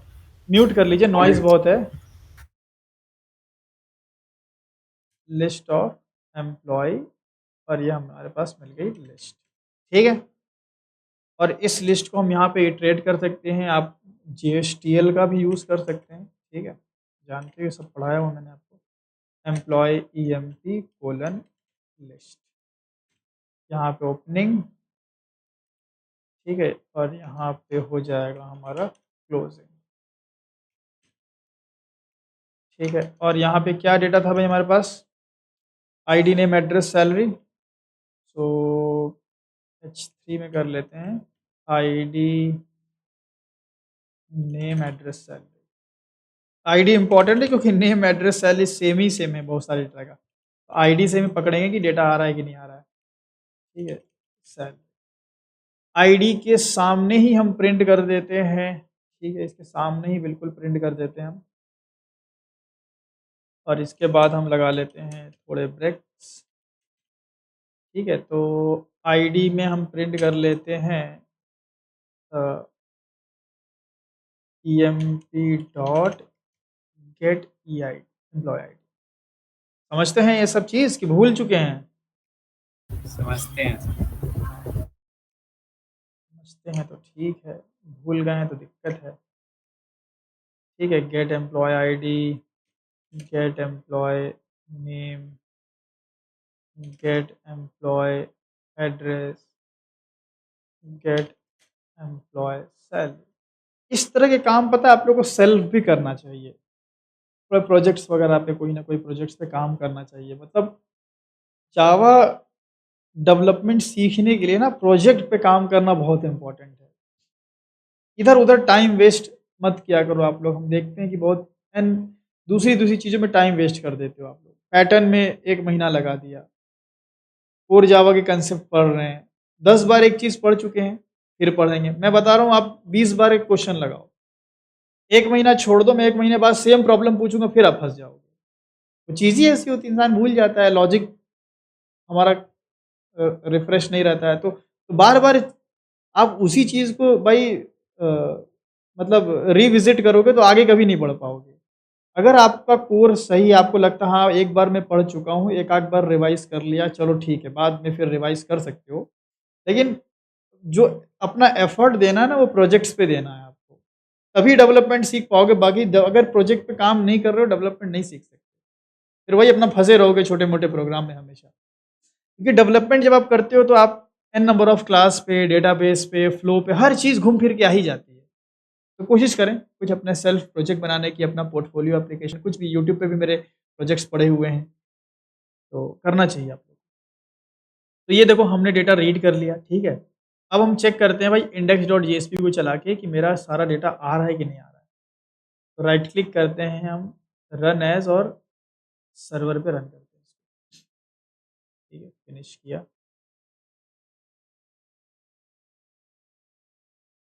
अब प्रोजेक्ट पे काम करने का एक फ़ायदा ये होता है ना कि सारी चीज़ें रिवाइज़ हो जाती हैं। घूम फिर के सब आ ही जाता है। तो यहाँ प्रॉब्लम है कुछ एम्प्लॉय ऑलरेडी एग्जिस्ट।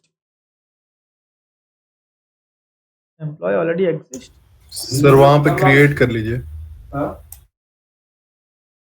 1 मिनट। नहीं, आ रहा है हमारा, ये एक्चुअली में क्यों प्रॉब्लम आई? अच्छा नहीं, नहीं सही है, यहाँ पे हो रहा है ना, और वो चेक कर रहा होगा ना यहाँ पे कि भाई ड्रॉप ड्रॉप करने तो नहीं चला गया वो। चलो ख़ैर हमारा डेटा रीड हो रहा है ना, तो देखो आईडी 1 आ रहा है, 2, 3 लेकिन ये क्या भाई, ये तो पूरा का पूरा आ रहा है। ये पूरा 12 तक दे रहा है हमें, हमें ऐसा नहीं चाहिए था भाई, हमें चाहिए था पर पेज 4 डेटा। ठीक है, तो अब ये कैसे होगा? अब यहाँ पे हाइबरनेट कूदेगा। देखो, हाइबरनेट की क्वेरी, नेटिव क्वेरी चाहे एचक्यूएल यूज़ कर रहे हो, इस पे आपको एक 2 मेथड मिलेगा जो पेजिनेशन में हेल्प करेगा आपको। एक होता है सेट फर्स्ट रिजल्ट और एक मेथड होता है सेट फेच साइज़ नहीं, max result. Max result. Set max result, ये 2 चीज़ें होती हैं। अब आपको क्या बोलना है कि भाई ठीक है, आपको डेटा रीड अभी ये दोनों नहीं करोगे तो डेटा शुरू से लेके लास्ट तक पूरा मिल जाएगा। अगर ये नहीं करते हो, तो डेटा आपको मिलेगा from first row to last row. हमें ऐसा नहीं चाहिए। हमें चाहिए कि भाई डेटा हमें पहली पेज पे मिले, first row to fourth row. हमें सेकंड पेज पे मिले फिफ्थ रो से fifth row to fifth, six, seven, eighth row तक, है ना? एंड लास्ट में हमें थर्ड पेज पे मिले नाइन्थ रोज टू 11, 12, 9, 12 10, 11, हाँ 12th रो। ये हमारी डिमांड है। इसका मतलब देख रहे हो कि जो मेरा मुझे स्टार्ट कहाँ से करना है वो बदल रहा है। पहले पेज पे मुझे शुरू करना है पहले रो से, पर दूसरे पेज पे मुझे 5वें से, फिर तीसरे 9वें रो से। तो जो पहला मेथड है ना सेट फर्स्ट यही बोलता है। अगर आपने इसको 0 कर दिया तो ये फर्स्ट रो से करेगा। अगर 0 कर दिया तो ये पहले से करेगा। अगर आपने 3 कर दिया तो कहाँ से रीड करेगा? कौन से रो से? हमेशा 4 उसके से हाँ 4 से। अगर आपने यहाँ पे 4 कर दिया तो ये करेगा 5वें से। मतलब इससे हम ये मैं आपको करके दिखा देता हूँ। और मैक्स रिजल्ट का मतलब हो गया कि ये क्या करेगा, ये बताएगा कितना डेटा रीड करना है, 4 की 5 की 10, तो मैं बोला 4। तो 4 मतलब कि मुझे मिलेगा फिफ्थ रो से 4 डेटा, मतलब 5, 6, 7, 8, है ना? और इसको रिफ्रेश करते हैं।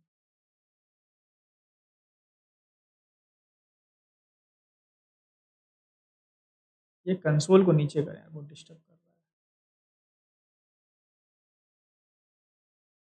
देखो 5 6 7 8 मिला, बस देखो सिर्फ 4 ही डेटा मिला, 5 6 7 8।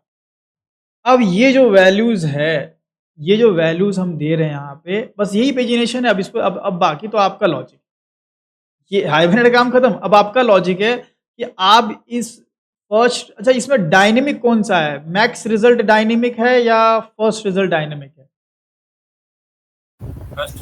First result. हाँ, फर्स्ट रिजल्ट आपका डायनेमिक है, क्योंकि पहले पेज पे इसको 1 0 करना है, सेकेंड पेज पे इसको 4 करना है, थर्ड पेज पे इसको 8 करना है। कैसे होगा?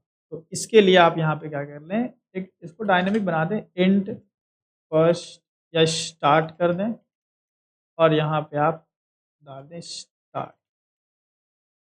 अब स्टार्ट की वैल्यू हम यहाँ से जेएसपी से भेजेंगे, रीड डेटा में हम एक स्टार्ट की वैल्यू भेजेंगे।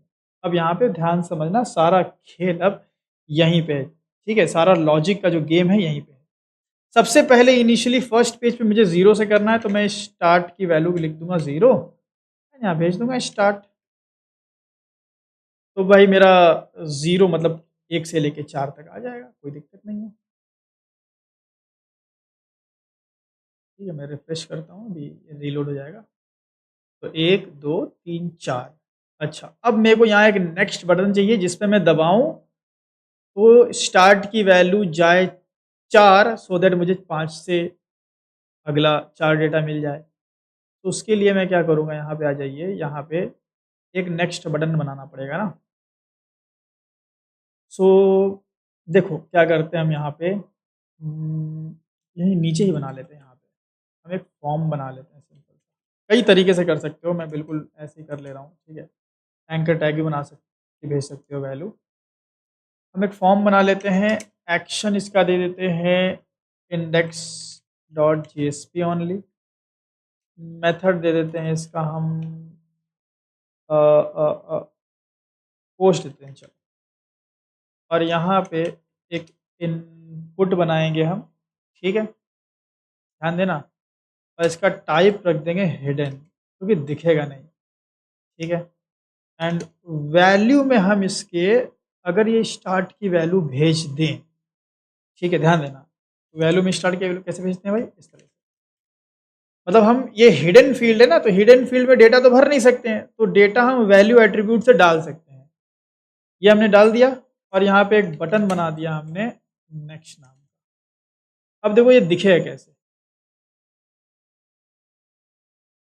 ये देखो एक नेक्स्ट बटन आया यहाँ पे। अब ये नेक्स्ट पे क्लिक करेंगे तो कंट्रोल कौन से पेज पे जाएगा, इंडेक्स डॉट जेएसपी पे ही जाएगा।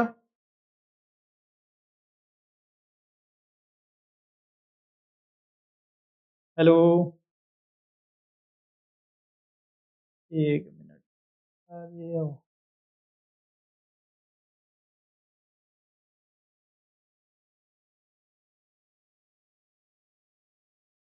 Connectivity problem.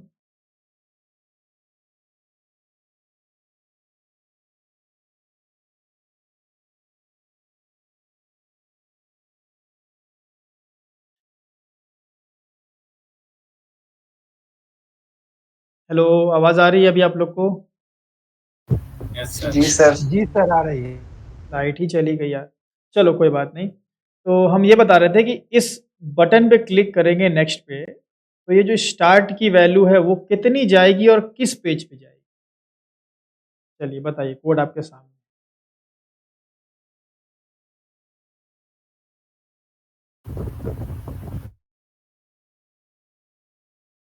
स्टार्टिंग में तो 4 ही जाएगी। ध्यान से देख लीजिए कोड आप। अच्छा, नेक्स्ट बटन पे क्लिक करने से किस पेज पे कंट्रोल जाएगा? Same page sir, index dot JSP. Index dot JSP पे जाएगा। और स्टार्ट, बहुत ज़्यादा नॉइज़ है आज आप लोग के साइड से, बहुत ज़्यादा। माइक ओपन कर रहे हैं तो पूरा मेरा कान बज जा रहा है, ऐसा हो रहा है। क्या है ना, आप जो हवा वगैरह है, पता नहीं किस तरह के जो बैकग्राउंड नॉइसेस बहुत ज़्यादा है, तो आप लोग जहाँ बैठा करें ना, ऐसे जगह बैठिए जहाँ शांत जगह हो, क्लास लेने में आप लोग को भी अच्छा रहेगा। तो यहाँ पे देखो स्टार्ट जो वेरिएबल है इसकी वैल्यू 0 है, तो ज़ाहिर सी बात है ना यार 0 जाएगी, इसमें तो सोचना क्या है। तो नेक्स्ट पे क्लिक करेंगे तो 0 जाएगी, तो फिर से हमें 1 से 4 मिलेगा, फिर से 1 से 4, फिर नेक्स्ट करेंगे, फिर से 1 से 4। तो हमें किसी तरह से इसकी वैल्यू को 4 करना है ताकि मुझे 5 से फिर अगला 4 डेटा मिले। तो मैं स्टार्ट की वैल्यू को इंक्रीमेंट कर दूँगा, सिंपल सी बात है ना। तो फॉर लूप के अंदर आ जाओ, यहाँ पे स्टार्ट को प्लस प्लस कर दो। तो स्टार्ट 0 था, पहला डेटा आया, स्टार्ट की वैल्यू 1 हुई, दूसरा आया 2 हुई, तीसरा आया 3 हुई, चौथा आया 4 हो गई। अब जब 4 जाएगा, स्टार्ट के अंदर जब 4 जाएगा, ठीक है? अब ध्यान देना, स्टार्ट के अंदर जब 4 जाएगा तो मेरा डेटा कौन-सा आएगा इस बार? 5 सर जो फिफ्थ इंडेक्स पोजीशन पे नहीं आएगा, 5th से नहीं आएगा। हम बोल दिए तो आ जाएगा क्या? स्टार्ट की वैल्यू तो अभी भी 0 है और ये जाएगा अभी भी 0 भाई। इसको आप यहाँ पे एक इनपुट भेज रहे हो 4, लेकिन क्या वो इनपुट से आप अपने इस वाले वेरिएबल को चेंज कर रहे हो? ये तो अभी भी 0 ही है। ये तो अभी भी 0 ही है भाई साहब, ये भी तो देखिए। हाँ सर, बाद में ऊपर जाएगा तो फिर स्टार्ट की वैल्यू 0 ही हो जाएगी। हाँ, तो ये तो हर बार 1 से 4 ही मिलेगा आपको। अनम जी, आपके साइड से भी बहुत नॉइज़ है। आप लोग थोड़ा-सा इस चीज़ का ख्याल रखिए, अनम जी, अतुल जी, कि थोड़ा-सा नॉइज़ी प्लेस ना हो, क्योंकि बहुत लोग रिकॉर्डिंग पे ही टोटली डिपेंडेंट है, वो लोग रिकॉर्डिंग देखते हैं, तो उनको डिस्टर्ब होता है फिर। तो यहाँ पे स्टार्ट की वैल्यू हर बार 0 जाएगी, तो मैं क्या कर सकता हूँ, देखो फर्स्ट टाइम जब ये पेज इंडेक्स चलेगा ना, तो मैं वहाँ पे क्या करता हूँ, मैं ये स्टार्ट की वैल्यू को गेट करता हूँ। तो भाई क्योंकि ये पोस्ट रिक्वेस्ट से आ रहा है, तो मैं ऐसे कर सकता हूँ, रिक्वेस्ट डॉट गेट पैरामीटर, और इस पे इसका नेम नहीं दिया हमने, तो यहाँ एक नेम भी दे दो, नेम स्टार्ट, नेम मैंने स्टार्ट दे दिया, तो ये हो गया स्टार्ट। और इसकी वैल्यू आएगी स्ट्रिंग फॉर्म में ना, तो मैं इसको पारसेंट कर लेता हूँ। चलो स्टेप बाय स्टेप करते हैं ताकि आपको समझ में आए। ठीक है, तो स्ट्रिंग एक वैल्यू आई स्टार्ट, 2 वेरिएबल हो जाएंगे सेम नाम के, तो स्टार्ट गेट, ये हमने गेट किया स्टार्ट की वैल्यू, ठीक है। अच्छा, जब मेरा इंडेक्स डॉट जेएसपी पहली बार चलेगा तो स्टार्ट गेट की वैल्यू कितनी होगी?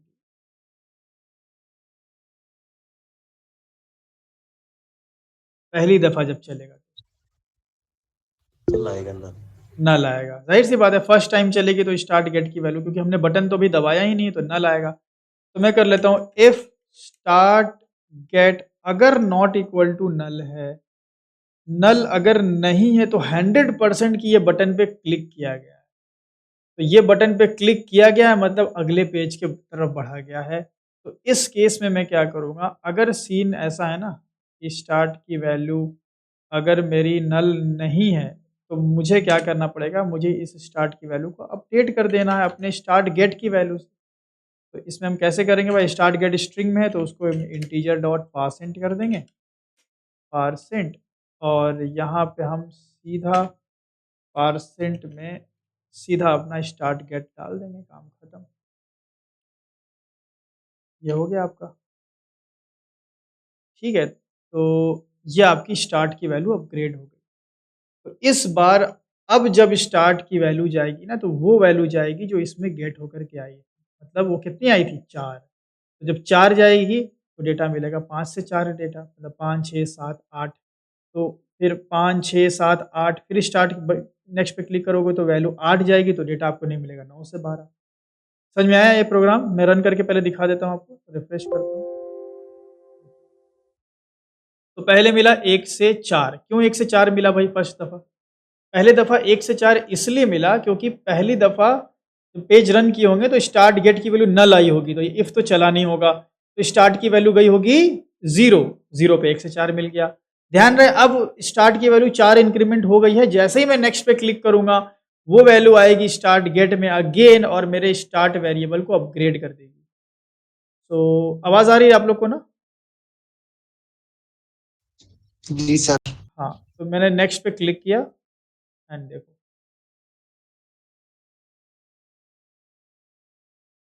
ये देखो 5 से लेके 8, फिर से मैंने नेक्स्ट पे क्लिक किया, ये आप देखो 9 से लेके 12। अब लास्ट में आप चाहो तो नेक्स्ट के बटन को आप डिसेबल भी कर सकते हो कि अगर मेरे स्टार्ट की वैल्यू 12 हो चुकी है, लास्ट हो चुकी है तो डिसेबल कर दो। वो सब एक लॉजिक का पार्ट है, वो मैं नहीं यहाँ पे कर रहा हूँ, ठीक है?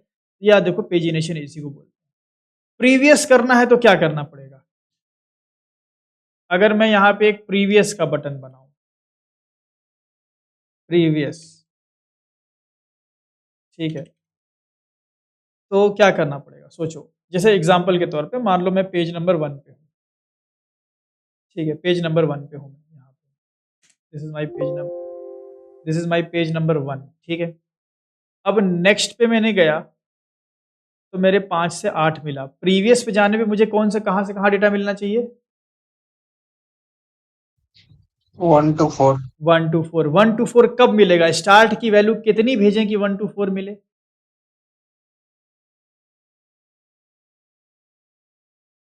8। नहीं, नहीं। स्टार्ट की वैल्यू कितनी भेजें कि डेटा हमें पहले से चौथा मिले?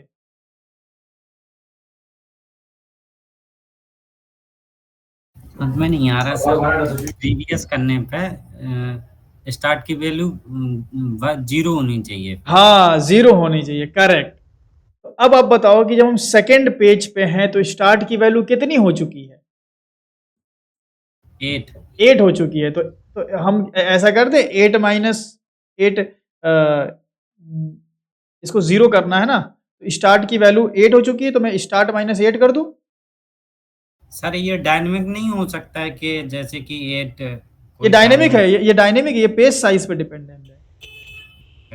पेज साइज ये 4 है तो आप उसका बस डबल कर लेंगे। डायनेमिक बिल्कुल अब काम करेगा ये। देखिए,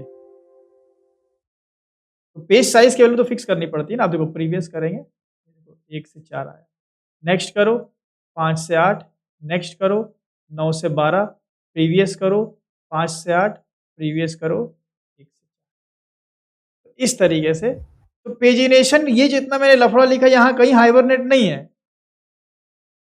ये सब अपना यस सर, लॉजिक वो है। लॉजिक। हाँ, वो लॉजिक है। आप इन बटन्स को हाइड भी कर सकते हो, ये चेक करके कि भाई प्रीवियस बटन हमें अगर अगर स्टार्ट की वैल्यू अगर मेरी 0 है या स्टार्ट की वैल्यू 4 है तो भाई प्रीवियस बटन हाइड हो। अगर स्टार्ट की वैल्यू मेरी लास्ट हो जाए तो ये हाइड, ये सब कर सकते हो आप। लास्ट डेटा हो तो ये हाइड हो जाए। बाकी असली जो पेजिनेशन हो रहा है वो यहाँ हो रहा है। हाइबरनेट ने हमें ऑप्शन दिया है कि आप एक स्टार्ट बता दें करना कितना है और पेज साइज बता दें, और जितना पेज साइज होगा प्रीवियस में उसका डबल माइनस होगा। तो स्टिल ये डायनेमिक ही है, ठीक है? ये आपका काम हर पेज के लिए करेगा, ठीक है? तो ये सिंपल सा था पेजिनेशन। क्लियर हुआ सबको पेजिनेशन का मामला? Yes sir. एक बार ये प्रोग्राम आपको अपने से करना पड़ेगा, ये थोड़ा सा गेट वेट वाली जो चीज़ें हैं, लेकिन असल में देखा जाए ना तो मेन बस इतना ही है भाई, ये इतना ही खेल है। चलो, तो ये भी आप समझ गए, इसको भी हम करते हैं क्लोज ऑल, और यहाँ पे हमारी कहानी होती है ख़त्म। अब एक ऐसी चीज़ जो कि अ, बिल्कुल कह लो कि यूज़लेस है, बट जस्ट बता दे रहे हैं आपको, ठीक है? हाइबरनेट 22 में, नहीं सॉरी, हाइबरनेट 22 में यार वेब प्रोजेक्ट कॉपी हो गया, डिलीट करते हैं। कुछ गड़बड़ डिलीट ना हो जाए भाई साहब। हाइबरनेट 20 को मैं कॉपी कर लेता हूँ, तो 22 बना लेता हूँ। अब हम क्या करने वाले हैं भाई, लास्ट काम अपना, मैं करने वाला हूँ हाइबरनेट हाइबरनेट की नेटिव एपीआई का criteria. Hibernate native API criteria, जिससे हम लोग सिर्फ और सिर्फ क्या कर सकते हैं? रीड। Select option. हाँ, सिर्फ रीड कर सकते हैं। तो ये कैसे होगा, इसके लिए क्या करना पड़ेगा, आइए देखते हैं। तो पहले देखा जाए है क्या, एम्प्लॉय है, चलो कैशेबल वैशेबल उड़ा दिया जाए, या चलो छोड़ देते हैं। लॉन्च है हमारे पास, या हटा ही देते हैं, ठीक है? ये हमने हटा दिया, ठीक है? तो ये रेडी है। लॉन्च में आ जाते हैं, हाँ लॉन्च 2 को डिलीट कर देते हैं। लॉन्च में आ जाते हैं और हम सीधे रीड करके इंसर्ट का कोड ही हटा देते हैं। जो भाई यूज़ हुआ नहीं ना वो हटा देते हैं। और एक ही बार रीड करेंगे, कोई हमें लूप वूप की ज़रूरत नहीं है। ठीक है, ये सिंपल रीड किया। अब यहीं पे हम हाइबरनेट की नेटिव एपीआई क्राइटेरिया देख लेंगे, तो बहुत आसान है। Session dot create criteria method मिलेगा आपको, और यहाँ पे आप दे देंगे एम्प्लॉय डॉट क्लास। ये पहले ही आपको बोल देगा डेप्रिकेटेड है। ये लो, डेप्रिकेशन का साइन आ गया, और ये एक लाइन से डेटा रीड हो जाता है। इसकी खुसूसियत भी है कुछ, ये आप सीधे हो गया काम, डेटा रीड। तो क्राइटेरिया डॉट लिस्ट, एक लाइन से डेटा रीड हो जाएगा। मतलब इसका मतलब हो जाता है कि भाई सेलेक्ट स्टार फ्रॉम एम्प्लॉय, पूरा का पूरा डेटा एम्प्लॉय का हमें दे दूंगा उठा के। सीधे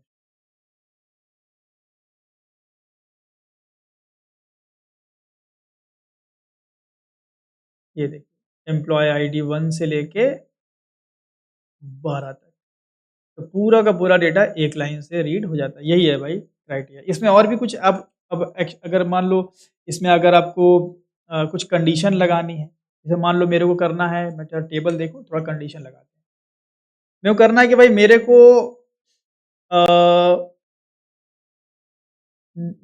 9,000 से कम का डेटा चाहिए।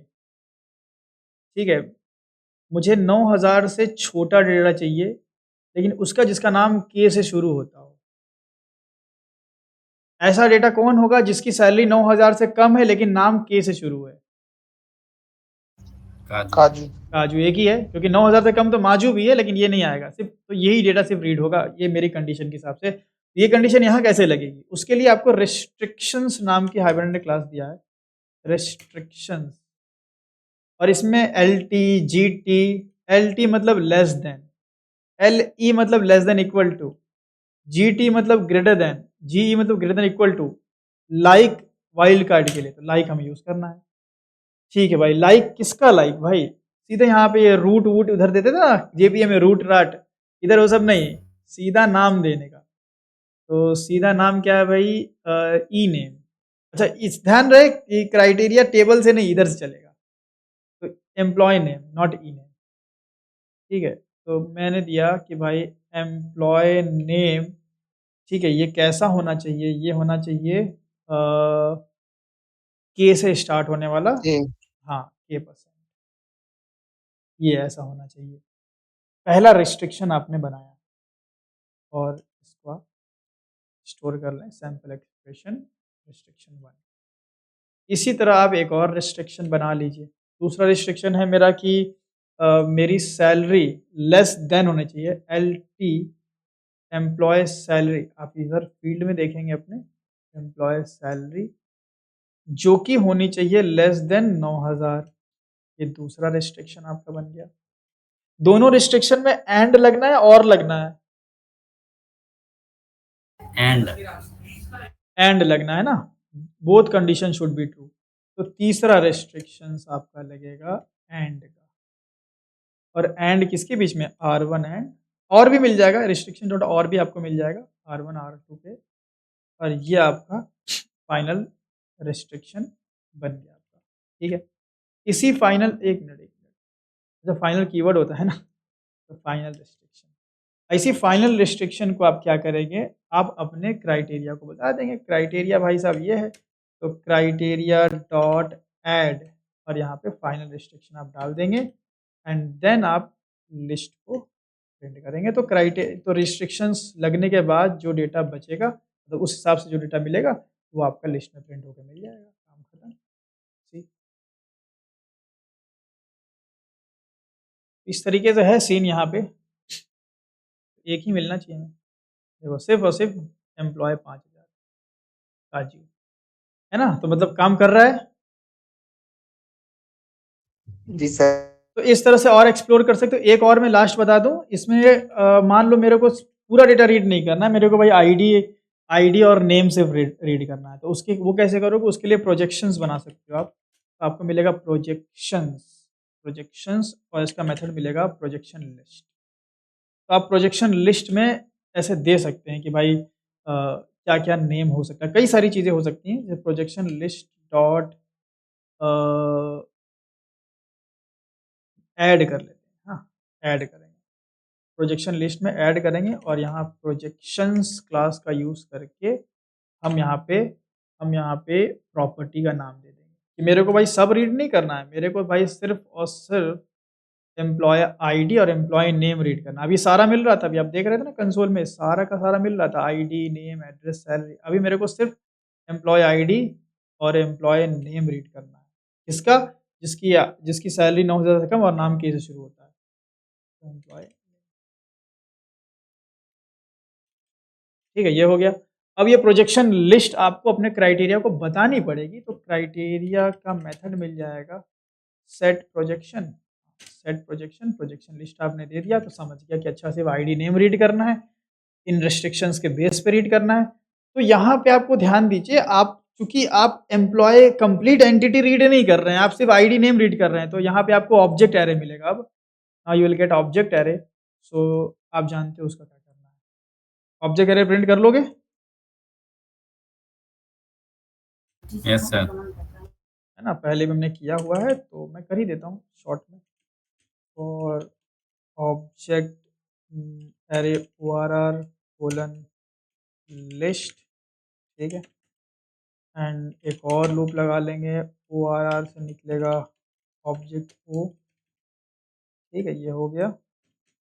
एंड यहाँ पे हम कर देंगे sys out, क्या हो गया, sys out O, हो गया काम खत्म। तो अभी आप देखोगे सिर्फ और सिर्फ आपका आईडी और नेम रीड होकर के आएगा प्रोजेक्शन के हिसाब से। तो इस तरह से प्रोजेक्शन रिस्ट्रिक्शन चीज़ें हैं, एक्सप्लोर करने की नीड नहीं है इसको। मैं नहीं कहूँगा कि इसको आप एक्सप्लोर करो, जस्ट जान लिए ना। कभी मान लो किसी, देखो दो और काजू, कभी मान लो किसी डेप्रिकेटेड प्रोजेक्ट पे कंपनी में बैठ गए, इस तरह का कोड दिखा, तो अब टेंशन नहीं लोगे। अब आपको पता है प्रोजेक्शन ऐसे होता है, रिस्ट्रिक्शन ऐसे लगता है, बेसिक चीज़ें मैंने आपको बता दी, और बाकी भी और मेथड्स इसके एक्सप्लोर कर सकते हो, लेकिन तभी करना जब ऐसे प्रोजेक्ट पे बैठना, अदरवाइज इसको करने की कोई ज़रूरत आपको नहीं है। लेकिन हाँ, आपको पता होना चाहिए कि हाइबरनेट की नेटिव जो एपीआई का क्राइटेरिया है वो डेप्रिकेटेड है, 6 से रिमूव्ड है, ताकि ये इंटरव्यू में चीज़ें बोलो। आप चीज़ें बोलोगे ना तो उसको लगेगा कि हाँ यार बंदा ज़्यादा जानता है, इसको ये चीज़ें पता है, कौन चीज़ें हैं, कौन चीज़ें नहीं हैं। फिर उसमें आप थोड़ा-सा बता सकते हो कि उसमें प्रोजेक्शन ऐसे-ऐसे काम होता था, वहाँ पे सिर्फ सेलेक्ट ऑपरेशन होता था, इसलिए हम जेपीए की क्राइटेरिया यूज़ करते हैं। तो एक अच्छा इंप्रेशन जमाने के लिए भी ये टॉपिक आप कहीं पुट ऑन कर सकते हो अगर चांस मिले तो। ठीक है, तो ये तीनों प्रोजेक्ट हो गए आपके। इसी तरह हम लोग हाइबरनेट को कहते हैं टाटा बाय बाय। एंड अब अपने नेक्स्ट सेशन से हम लोग स्प्रिंग की शुरुआत करेंगे। नोट्स में आपको फाइनली दिखा देता हूँ। शायद हमने 2-3 सेशन से नोट्स देखे ही नहीं है क्या? कि देखे थे लास्ट सेशन में? याद नहीं आ रहा है? नहीं देखे थे? चलो आओ नोट्स की बात कर लेते हैं। तो नोट्स हमने पूरा डाल के रखा हुआ है, एक बार मैं आपको दिखा दूँ। ज़रा 2 दिन पहले का नोट्स जो था, ये हम लोगों ने क्या-क्या पढ़ा था वो सब चीज़ें देखो। यहाँ पे पूरे प्रोग्राम डाल के रखे हैं, पूरे नोट्स डाल के रखे हैं प्रॉपर्ली। अरे भाई कितना है यार, पता ही नहीं हो रहा है। तो ये देखो हमारा हाइबरनेट मैपिंग थी, जिसमें 1 टू 1, मैनी टू 1 ये सब चीज़ें एक बार पढ़ लेना। सारी चीज़ें हमने एक्सप्लेन करके रखी हुई है हाइबरनेट मैपिंग के बारे में, ठीक है? और ये मैप्ड बाय क्या करता है? चलो बताओ। मैप्ड बाय क्या करता है? एक्स्ट्रा टेबल को रिमूव करने के लिए ज्वाइन काम वाला आता का है। रिमूव करता है। हाँ, एक्स्ट्रा टेबल या एक्स्ट्रा कॉलम को। बाकी मैनी टू मैनी का मैंने पूरा यहाँ पे लिख के रखा हुआ है सारी चीज़ें। आज का अगर मैं बताऊँ सारा तो हो गया है, आज का भी मेंटेन किया है अच्छे से। 13 सेकंड लेवल कैश क्या होता है? तो ये session unlike the first level cash which is associated with a specific session, the second level cash is shared amongst all session and created by session factory. तो ये इंपॉर्टेंट है, ठीक है। बाकी इम्प्लीमेंटेशन है इसकी, कई सारे प्लगइन्स हैं। ईएच कैश हमने यूज़ किया है। इसको इनेबल करने के लिए तीनों जार की लिंक प्रॉपर दी हुई है, तो यहीं से डाउनलोड कर लेना, ठीक है। और बाकी प्रोग्राम में ऐड कर दूंगा। बाकी पेजिनेशन के बारे में देखा जाए तो पेजिनेशन वही 1 पेज 2 पेज, जैसे कि you don't see all 1000 product on 1 page, you see 10-20 item per page and next and previous button. इसी को पेजिनेशन बोलते हैं, जो हमने करके देख ही लिया प्रैक्टिकली, ठीक है, चंक्स ऑफ डेटा को रीड करके। बाकी क्राइटेरिया एपीआई डेप्रिकेटेड है एंड ये सिर्फ सेलेक्ट ऑपरेशन को सपोर्ट करता है। 5 तक है, 6 से रिमूव ही हो गया है, ठीक है। तो ये इतनी जानकारी है बेसिक। बाकी इसमें मैं प्रोग्राम ऐड कर दूंगा और इतना हाइबरनेट अगर आपने प्रैक्टिस कर लिया ना यार, तो इंटरव्यू में नहीं फँसोगे आप।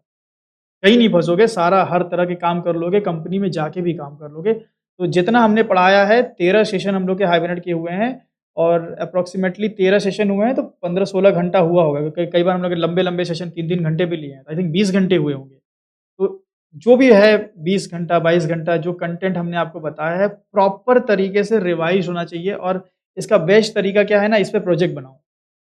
एक हाइबरनेट पे प्रोजेक्ट ही बनाओ, कंसोल बेस्ड बनाओ, कोई ज़रूरत नहीं वेब प्रोजेक्ट बनाने की, एक कंसोल बेस्ड प्रोजेक्ट बनाओ जिसमें आप कोशिश करो कि हम सारी चीज़ें मतलब यूटिलाइज़ करें। कहीं पे हम एचक्यूएल यूज़ कर लें, कहीं जेपीक्यूएल यूज़ कर लें, कोई ऑपरेशन में हम क्राइटेरिया का भी यूज़ कर लें। तो उससे क्या होगा सारी चीज़ें आपकी प्रॉपर्ली रिवाइज़ हो जाएगी और इस पे आप छोटे-मोटे इस तरह से प्रैक्टिस प्रोजेक्ट्स बनाएँ अपने साइड से और कांसेप्ट्स को भी रिवाइज़ रखिएगा, नोट्स को भी एक बार घुमाते रहिएगा और मेक श्योर कि आप जब भी नोट्स को घुमा रहे हो ना तो कुछ ऐसा पॉइंट आता है, सबके दिमाग में आता है, ये ठीक है मैंने इतनी चीज़ें लिखी, इसके अलावा भी कोई अगर पॉइंट आता है तो वो भी पेन या पेंसिल से साइड में जो खाली जगह बची हुई होती है, उनमें आप इसका ज़ेरॉक्स निकलवा लेना प्रॉपर, ठीक है? और उसमें नोट डाउन कर लेना। तो बाकी ठीक है, अगले सेशन से हम लोग स्प्रिंग शुरू करते हैं।